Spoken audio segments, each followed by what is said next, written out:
Agora, pra finalizar, esse aqui. Olá pessoal, sejam bem-vindos aqui ao nosso canal Degolab. Hoje eu trouxe um tema Degolab, legal. extremamente Gostei do nome. importante e conhecido na psicanálise, que é a interpretação dos sonhos, um tema fundante da teoria trazida por Freud, né?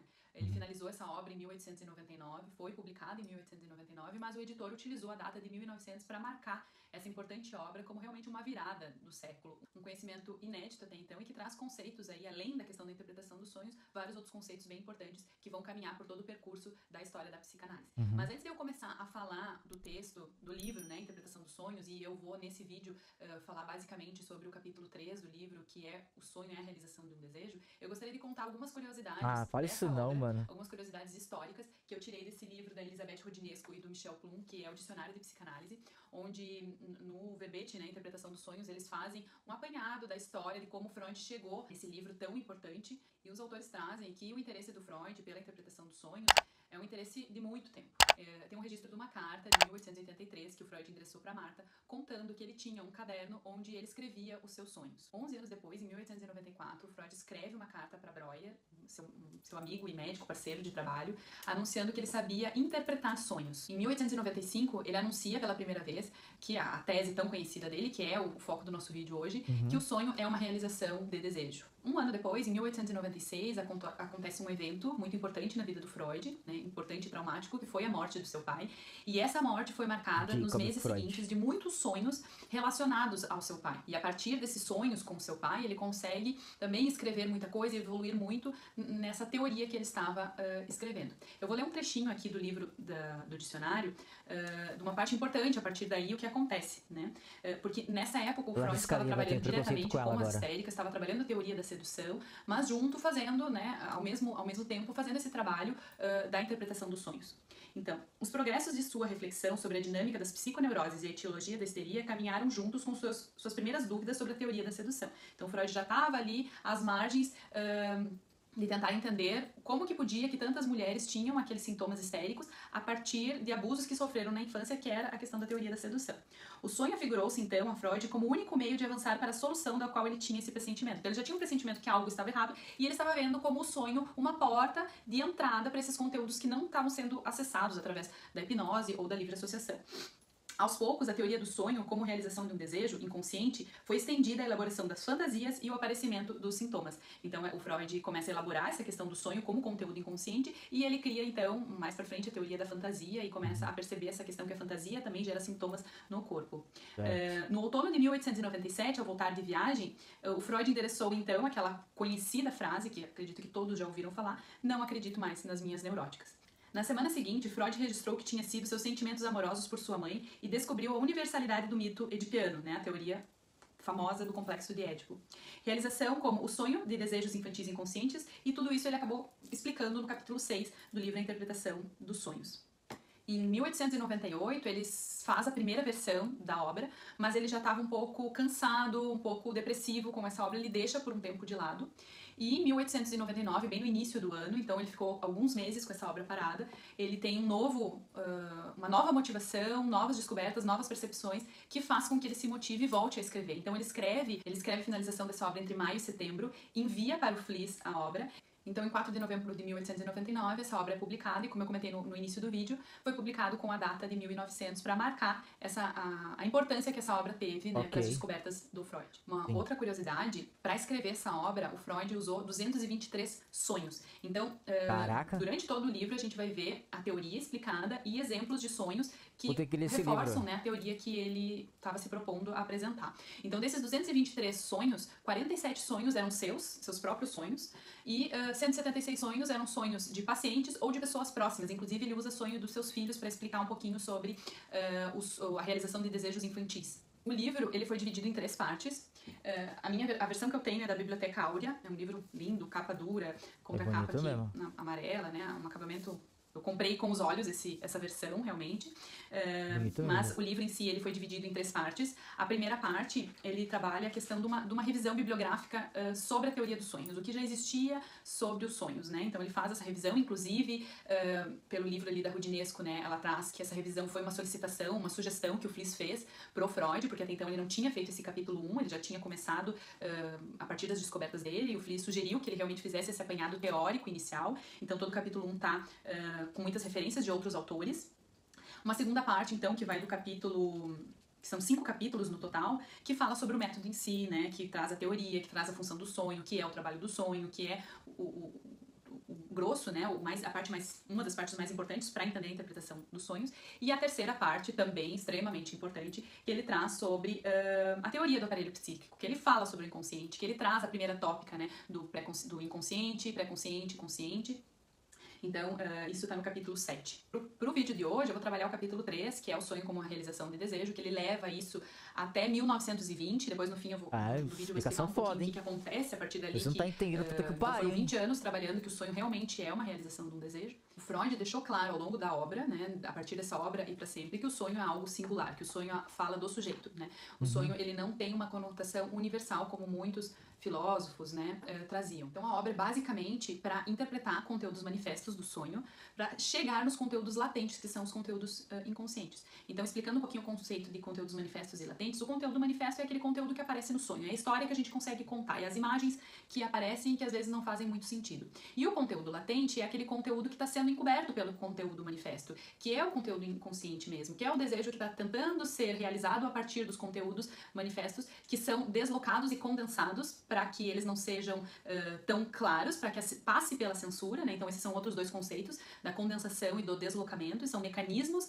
que o nosso psiquismo faz para que esses conteúdos ultrapassem a barreira do recalque. E o Freud trabalha no texto também o porquê que isso acontece quando a gente está dormindo e não acontece quando a gente está acordado, e não que não aconteça quando a gente está acordado. Depois ele trabalha outros conceitos do xiste, dos atos falhos, né, dos sintomas, como são conteúdos inconscientes que ultrapassam essa barreira, mas quando estamos dormindo ele entende que é um momento onde há um relaxamento, há uma flexibilização do nosso inconsciente, onde tem maior facilidade que os conteúdos recalcados possam sair para a consciência através desse material que se manifesta, mas que na verdade para a psicanálise esse conteúdo não tem tanta importância, o conteúdo manifesto, a história que é contada, né? E sim a interpretação que é feita, o que essa história contada está querendo nos dizer. Então eu estava falando sobre a questão do deslocamento e da condensação, então quer dizer, a condensação é uma junção, é um resumo de vários conteúdos. Eu até vou deixar aqui para vocês um card onde eu expliquei como funciona o nosso psiquismo, como funciona o nosso aparelho psíquico, e o sonho é mais ou menos isso, né? Lá eu explico um pouquinho a condensação, o deslocamento, que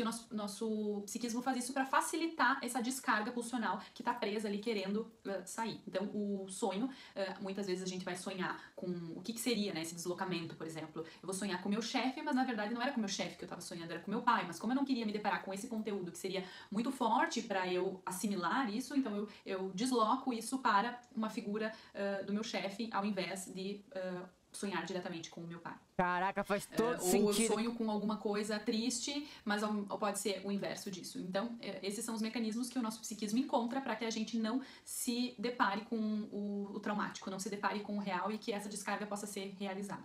Então, Freud explica como que se dá essa formação do sonho. O que são esses conteúdos que a gente fantasia e imagina enquanto está dormindo, né? Então, ele diz que são restos do nosso dia, então coisas que aconteceram do nosso dia, que são adicionadas a conteúdos inconscientes, infantis, e a partir dessa somatória dos restos diurnos mais o nosso conteúdo inconsciente, isso se dá a manifestação, né, do sonho, que vai trazer conteúdos ali inconscientes latentes, que é o trabalho que a gente faz da interpretação. É isso que nos interessa. E para falar sobre a questão do sonho é uma realização de desejo, o Freud começa fazendo explicações bem simples. Muitas vezes, quando a gente está com sede, a gente sonha que está bebendo água. Ou quando a gente está com vontade de ir no banheiro, a gente sonha que está indo no banheiro. A gente não sempre tá com o celular, então, né? ele dá esses exemplos como coisa simples da gente perceber. Estamos com sede, sonhamos que estamos bebendo água numa tentativa de satisfazer um desejo de matar a sede. E ele usa o exemplo dos sonhos infantis. Como a criança ainda não tem tantos conteúdos, tanta vivência de vida, tanta coisa recalcada, tudo que a criança sonha está muito próximo dessa questão da realização de um desejo. Eu vou ler um trechinho aqui na minha versão, na página 132. Os sonhos das crianças pequenas são frequentemente pura realização de desejos. E são, nesse caso, muito desinteressantes. se comparados com o sonho dos adultos. Então, uma criança quando conta um sonho, e daí ele usa os exemplos dos filhos deles quando eram pequenos, exemplos deles viajando e que deles não puderam fazer alguma coisa, e a criança sonha que conseguiu fazer aquilo que eles estavam, que a criança queria fazer. Então, a criança, quando ela conta um sonho, ela conta realmente o que ela estava com vontade, o desejo que ela tinha. E ele fala que é desinteressante porque é muito fácil de interpretar. Já na vida adulta, depois de muito processo de censura e recalcamento, o trabalho que se tem para fragmentar esse sonho, para interpretar esse sonho é muito mais complexo. Para nos ajudar ainda nesse vídeo, eu peguei também as conferências introdutórias da psicanálise, que eu tenho a versão da Companhia das Letras, aqui é o volume 13, onde ele tem uma conferência, a conferência 14, que ele fala sobre a realização dos sonhos como desejo. Nesse capítulo, ele explica, ele fala muito sobre a questão da angústia dos sonhos, né? Porque os próprios conferencistas que estão participando, né, eles colocam à prova essa questão da teoria do desejo. Se todo sonho é uma realização do desejo, por que muitas vezes a gente tem pesadelos ou tem sensações de angústia quando está sonhando, né? E o que o Freud explica é que muitas vezes a angústia faz parte da censura, a angústia faz parte do nosso processo de recalcamento desse conteúdo, porque quando esse conteúdo vem, a gente não dá conta desse conteúdo e a gente acaba se angustiando e muitas vezes acordando. Então são sensações incômodas, né, que esse conteúdo traz. Então essa sensação incômoda às vezes é um desejo, mas é um desejo que ele não é tolerável para nossa consciência. Caraca, então se você tá aquele momento bom do sonho e você acorda, e quer dizer o quê? Quer dizer que esse sonho, essa imagem, esse impulso não faz parte da sua personalidade, aí você acorda porque o cérebro te acorda porque isso não faz parte de você. Caraca, bicho, não é só pesadelo. Não, aliás, tem pesadelo que a gente não acorda, né? Isso faz parte de você. Nossa, mano, caraca, velho. Então, por não ser tolerável, ele acaba nos trazendo essa sensação angustiante. Eu vou ler também um trechinho do que ele fala sobre isso. O sonhador possui uma relação muito especial com seus desejos. Assim sendo, sua realização pode não lhe proporcionar prazer, mas apenas o contrário disso. A experiência mostra, então, que esse contrário aparece sob a forma de angústia. Então, vamos supor que a gente tenha o desejo de matar o nosso pai, que o nosso pai morresse, né? Podemos usar um caso super importante do Freud, que é o do Homem dos Ratos. Né? Na elaboração do trabalho do Homem dos Ratos, aparece o quanto ele gostaria que seu pai morresse para que ele pudesse ficar com a herança, para que ele pudesse casar com a moça que ele apreciava. E o pai gostaria que ele casasse com uma moça rica. Então, quer dizer, ele teve esse desejo inconsciente, mas é insuportável ele se deparar com isso. Então, isso é um exemplo. Então, quer dizer, eu tenho o desejo que meu pai morra para que eu possa ficar com a dama que eu gosto, mas isso é completamente censurável. Então, quando a gente sonha com algo que não é tão fácil de aceitar e assimilar, é onde dá esse sentimento de angústia e que muitas vezes, ou o próprio pesadelo, e que a gente acorda. Continuando, o sonho de angústia é muitas vezes a realização desvelada de um desejo, por certo, não de um desejo aceitável, que foi o exemplo que eu dei do próprio Homem dos Ratos, e sim de um desejo condenável. Em lugar da censura, surge o desenvolvimento da angústia. A angústia é o sinal de que o desejo reprimido se mostrou mais forte que a censura. O sonho de angústia é costumeiramente também um sonho que nos desperta, foi o que eu comentei agora. Nesse caso, o serviço prestado pelo sonho fracassou, então quer dizer, não conseguiu fazer a descarga completa da pulsão, né, do desejo e acaba acordando. Inclusive ele traz, eu não me lembro se nesse capítulo ou na própria interpretação dos sonhos ele traz também, mas a questão da insônia, né, das pessoas que têm agitação noturna, insônia, não conseguem dormir, que é essa dificuldade, esse receio de se deparar com esses conteúdos. E por fim, Meu amigo! Se você tem insônia, tem problema pra dormir, é porque você não quer se deparar com esse tipo de conteúdo. Mano, faz todo sentido, faz todo.